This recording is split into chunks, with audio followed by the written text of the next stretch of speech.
నిజామాబాద్ జిల్లా Sirpur paper mill గుర్తింపు కార్మిక సంఘం ఎన్నికలకు రాజకీయ గ్రహణం పట్టిందనే ప్రచారం జరుగుతోంది. ఎలక్షన్ కోసం ఏకమైన 15 కార్మిక సంఘాలు ఇప్పుడు రెండుగా చీలిపోయాయి. కార్మిక సమస్యల్ని పణంగా పెట్టి నేతలు రాజకీయం చేస్తున్నారనే విమర్శలు ఉన్నాయి. దీంతో వేతన సవరణ ఒప్పందంలో జాప్యం జరుగుతోందన్న ప్రచారం ఉంది. ఇక్కడ జరుగుతున్న పాలిటిక్స్ ఏంటి? జోక్యం చేసుకుంటున్న నేతలు ఎవరు? తమ రాజకీయాల కోసం నేతలు కార్మికుల ప్రయోజనాలను పణంగా పెడుతున్నారా? సిర్పూర్ పేపర్ మిల్లు గుర్తింపు కార్మిక సంఘం ఎన్నికలు, వేతన సవరణ ఒప్పందంలో జరుగుతున్న జాప్యం పైన ఇన్సైడ్ స్టోరీ.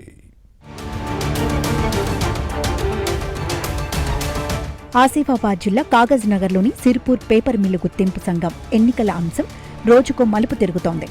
ఎలక్షన్ జరపాలని కలిసికట్టుగా పోరాటం చేస్తోన్న 15 కార్మిక సంఘాల్లో చీలిక వచ్చి 2 వర్గాలుగా విడిపోయాయి. ఎవరికి వారే కొత్త ప్రతిపాదనలు ముందుకు తెస్తోన్న క్రమంలో కార్మికుల్లో కొంత గందరగోళం నెలకొంది. ఏం జరుగుతుందో అర్థమవ్వక తలలు పట్టుకుంటున్నారు. కార్మిక జేఏసీలో అంతర్గత కుమ్ములాటలు ఆందోళన కలిగిస్తున్నాయి. ఎన్నికలు జరపాలని ఓ వర్గం, ఆ సంగతి తర్వాత ముందు వేతన ఒప్పందం చేయాలని మరో గ్రూపు పట్టుపడుతోంది. దీంతో అయోమయం నెలకొంది.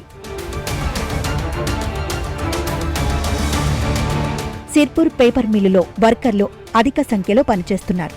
373 మంది శాశ్వత, 1600 మంది వరకు కాంట్రాక్ట్ కార్మికులు ఉన్నారు. మేనేజ్మెంట్ కంట్రోల్ సిస్టమ్ ఎంసీఎస్ ఉద్యోగులు మరో 425 మంది విధులు నిర్వహిస్తున్నారు. ఇందులో ఎంసీఎస్ ఉద్యోగులకు ప్రతిభను పట్టి యాజమాన్యమే ప్రతి ఏడాది వేతనాలు పెంచుతుంది.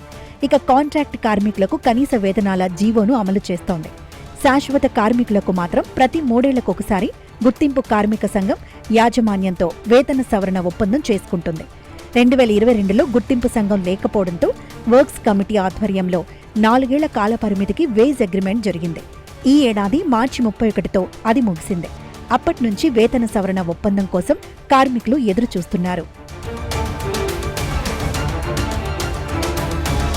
ఈ నేపథ్యంలో గుర్తింపు కార్మిక సంఘం ఎన్నికలు జరిగితేనే వేతన ఒప్పందంతో పాటు ఇతర సమస్యలు పరిష్కారమవుతాయని అన్ని యూనియన్లు భావించి జేఏసీగా ఏర్పడి ఆందోళన బాటపట్టాయి.